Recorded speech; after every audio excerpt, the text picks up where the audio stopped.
Olá, queridos, boa tarde. Retomamos aqui. Tivemos um pequeno problema com o áudio. Espero que agora você esteja me ouvindo bem.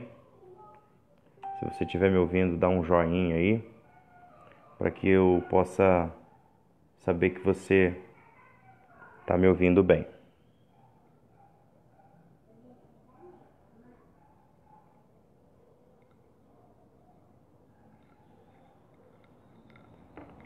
Isso.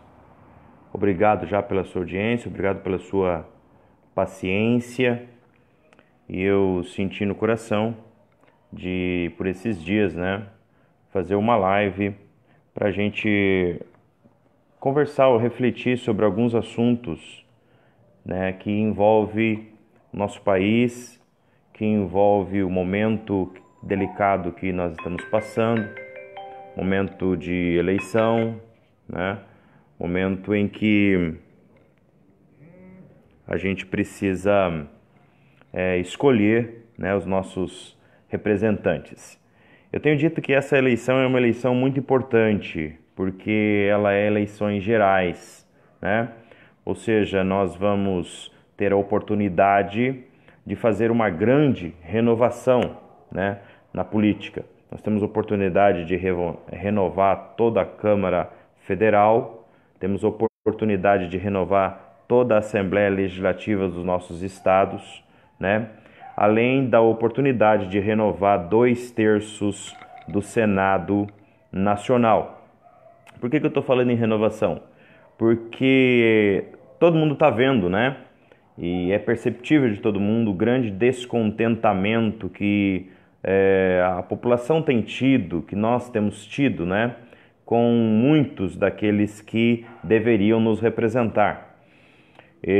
Então, por isso essa eleição é muito importante, porque nós temos uma oportunidade de uma grande mudança, de uma grande renovação.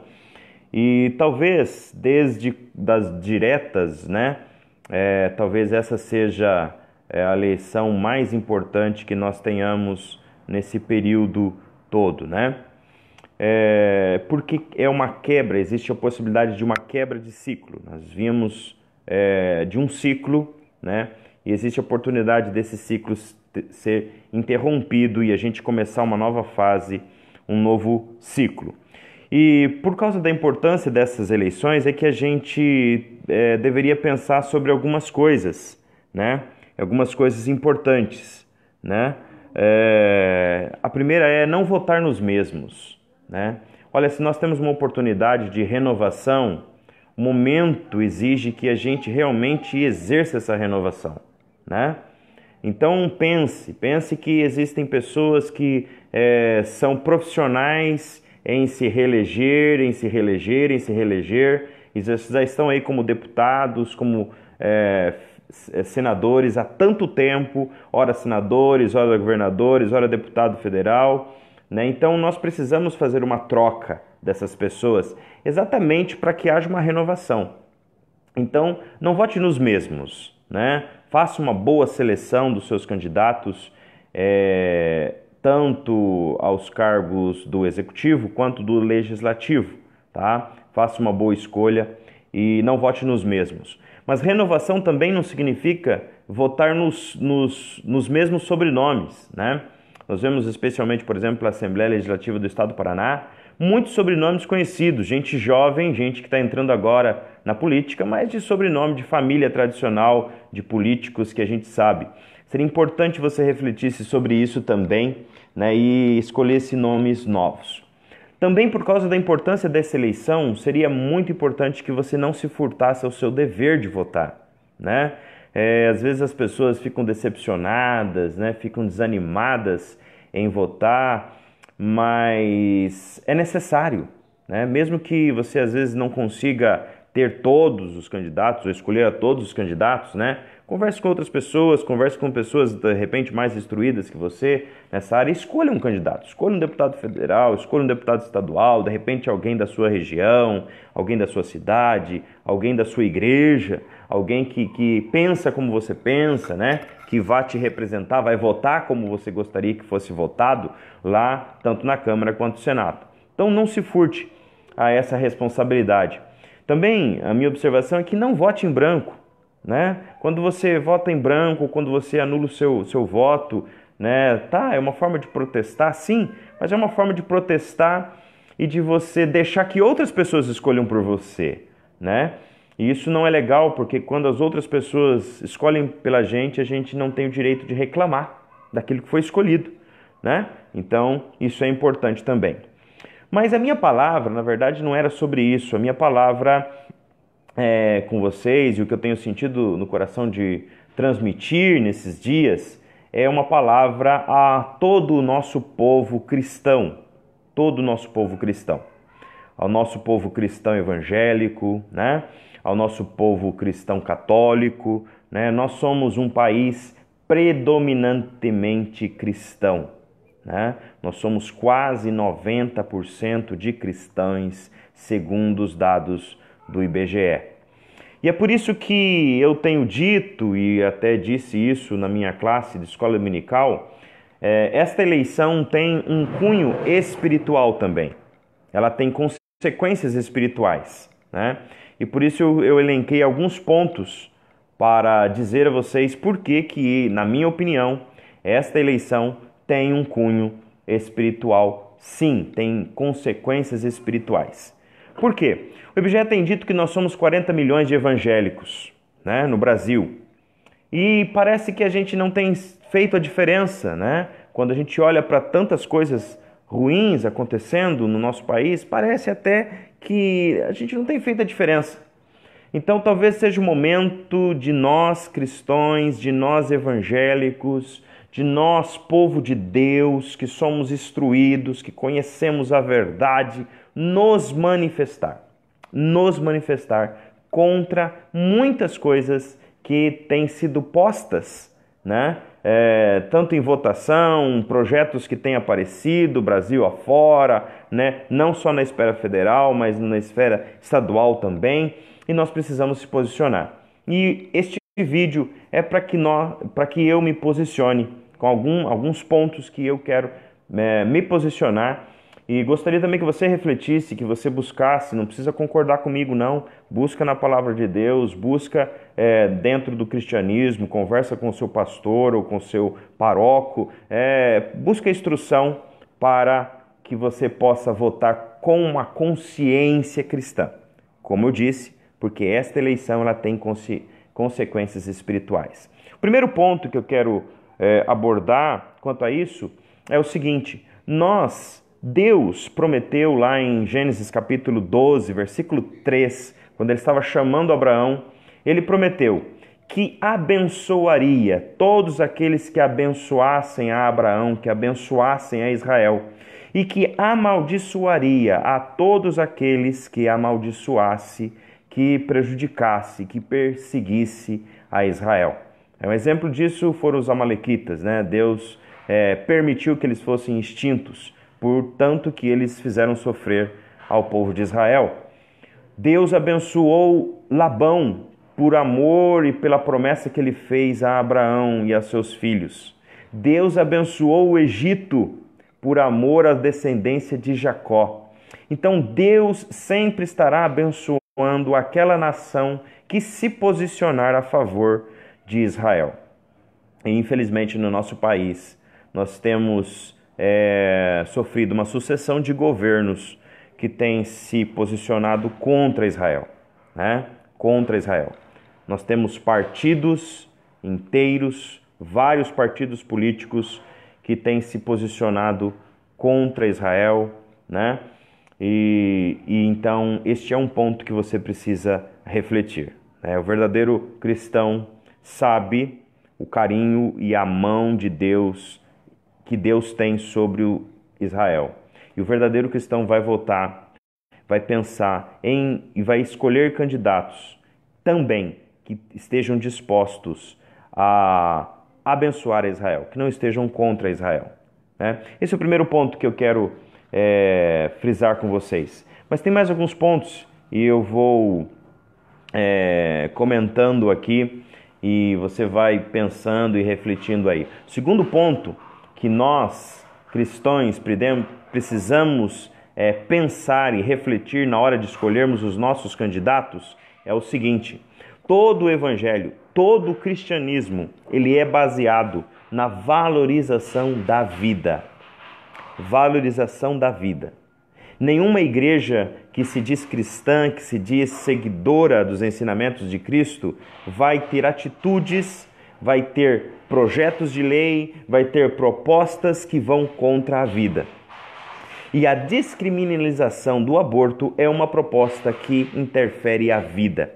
E a vida na sua fase mais frágil, na sua fase mais delicada. É um absurdo nós vermos cristãos votando em candidatos que são a favor do aborto. Não cabe. É incompatível com as ideias do cristianismo ser a favor do aborto. Não faz sentido. Não adianta a gente orar lá pelos recém-nascidos, lá por aqueles que estão numa UTI neonatal, e nós já vivemos uma experiência de acompanhar nosso filho numa UTI neonatal. A gente sabe como aqueles bebezinhos lá lutam para sobreviver. É uma luta diária que eles têm, que eles travam para sobreviver ali. E a gente permitir que o nosso Estado brasileiro seja conivente com aquelas mães que querem assassinar os seus filhos ainda no útero, tá? Então o verdadeiro cristão vai pensar bem, vai analisar e não vai escolher candidatos que sejam a favor da discriminação do aborto. Queridos, eu não estou falando aqui de poder executivo, não, porque o poder de legislação não é do presidente, não é do governador, são das câmaras, tanto a Câmara Federal, quanto da República, quanto a Assembleia Legislativa do seu estado. Então você tem que pensar nisso também quando for votar para deputado estadual do seu estado, tá? Aqui no Paraná, a Gazeta do Povo mantém um site muito interessante, com todos os candidatos, todos os candidatos ao governo, ao Senado, ao deputado federal e ao deputado estadual do estado do Paraná.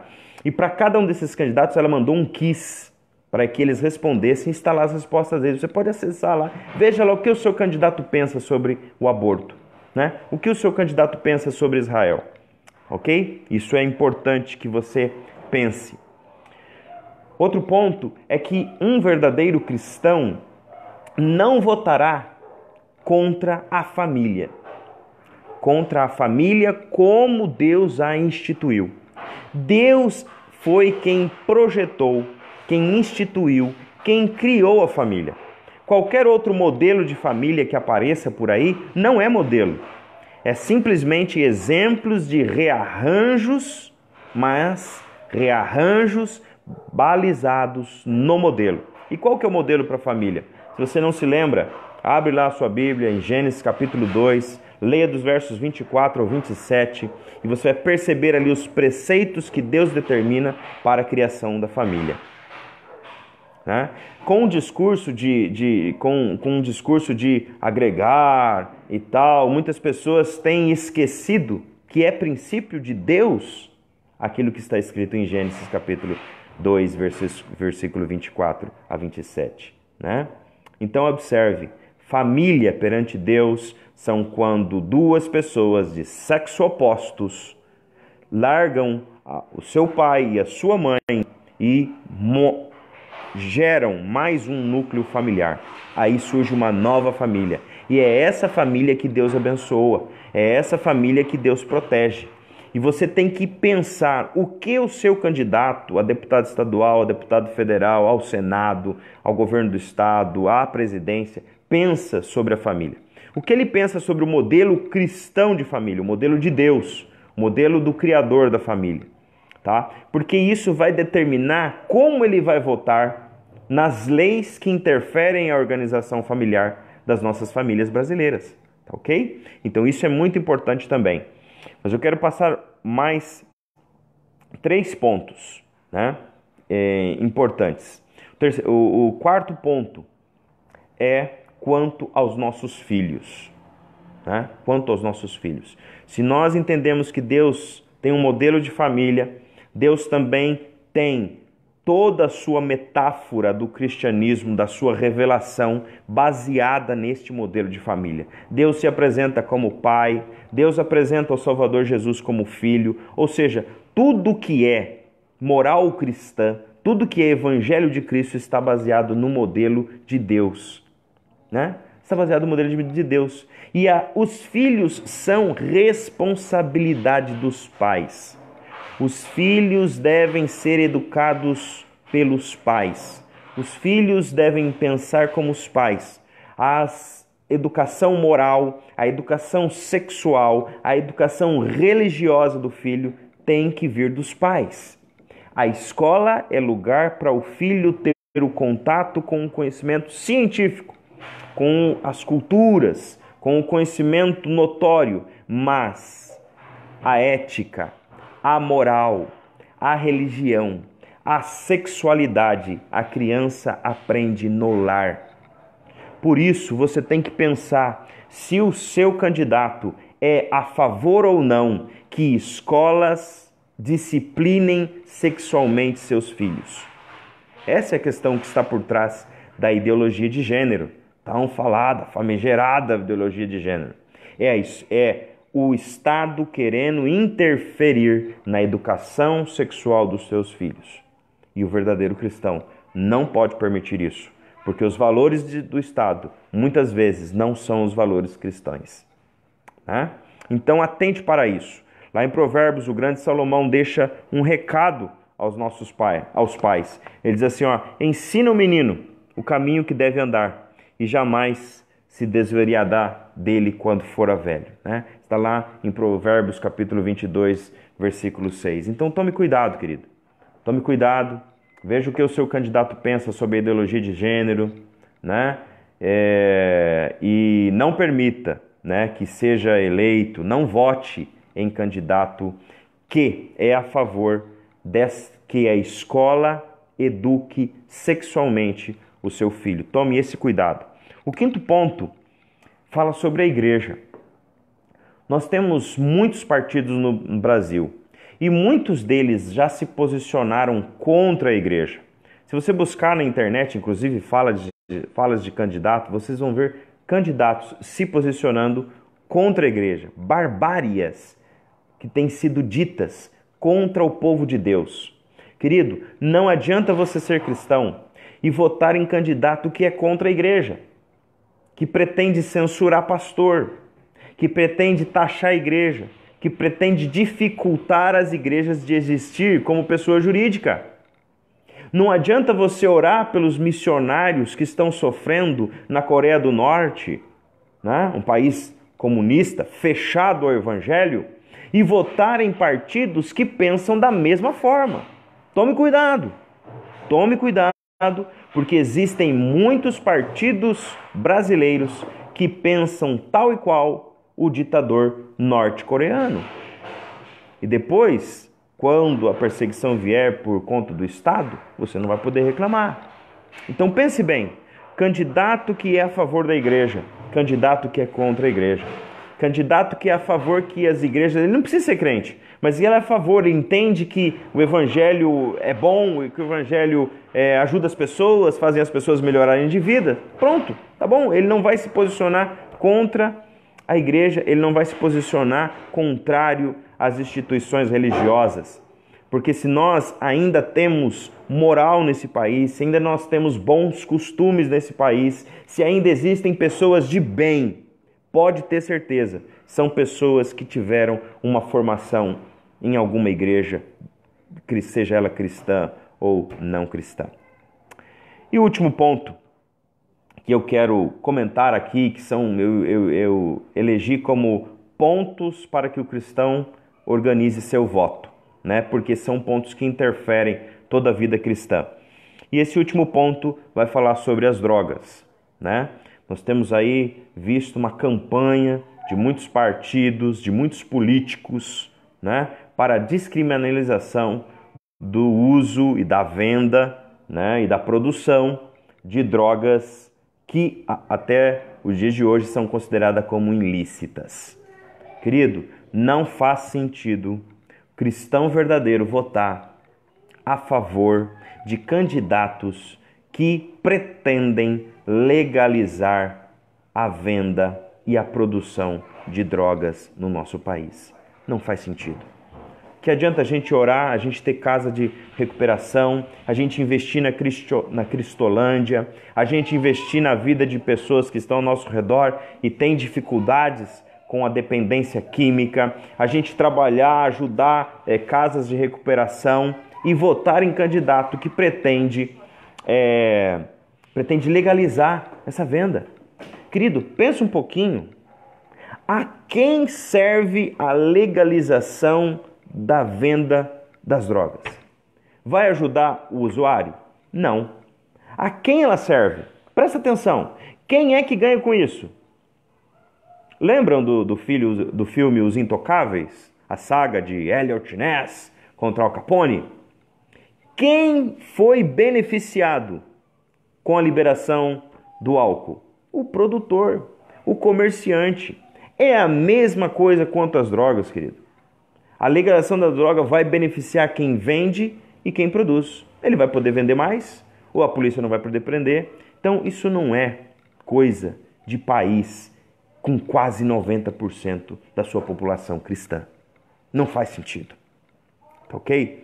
Reflita sobre isso. Reflita sobre esses pontos. Eu acho importante que você pense, que você ora. Muitos líderes nacionais estão convocando o povo brasileiro, os cristãos brasileiros, para uma campanha de jejum e oração durante essa semana. E eu também vou aderir a essa campanha no domingo. No domingo eu vou estar em jejum, orando pelo nosso país, pelo futuro do nosso país, pela eleição, pelos aqueles que ainda estão indecisos e precisam decidir o seu voto. Eu quero que você também, se puder, esteja entrando nessa campanha, nessa corrente de oração pelo nosso país, para que Deus sare a nossa nação. Amém? Eu quero terminar esse vídeo, mas eu quero terminar esse vídeo deixando mais um texto para você e novamente falando deste homem que foi o homem mais sábio que viveu sobre a face da terra, o rei Salomão. E ele registrou lá vários provérbios, vários oráculos de sabedoria. E entre eles, o que se encontra no capítulo 29, versículo 2. Você pode ler depois lá, Provérbios 29, versículo 2. Lá está escrito assim: quando o justo governa, o povo se alegra. Mas quando o ímpio governa, o povo geme. Querido, é verdade que a mão do Senhor está sobre a nossa nação. É verdade que Deus é quem conduz a história. É verdade. É verdade que nada acontece se não for vontade permissiva ou decretada de Deus. Mas isso não significa que você não tenha a tua responsabilidade.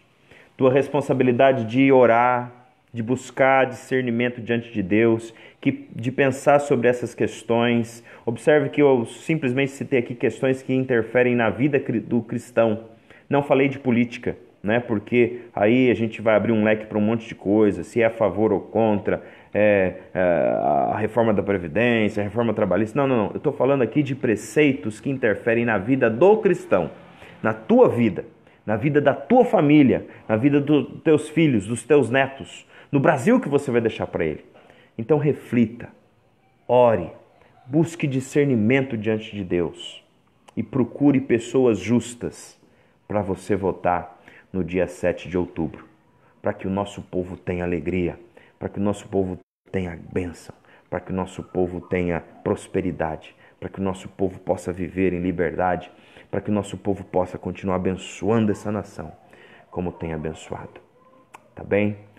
Que Deus te ilumine, que Deus te abençoe e que você possa fazer escolhas acertadas em nome do Senhor Jesus. Amém? Fique com Deus. Obrigado pela sua parceria aí. Se você puder, compartilha esse vídeo para que mais pessoas possam ouvir essa reflexão e que Deus nos abençoe em nome de Jesus.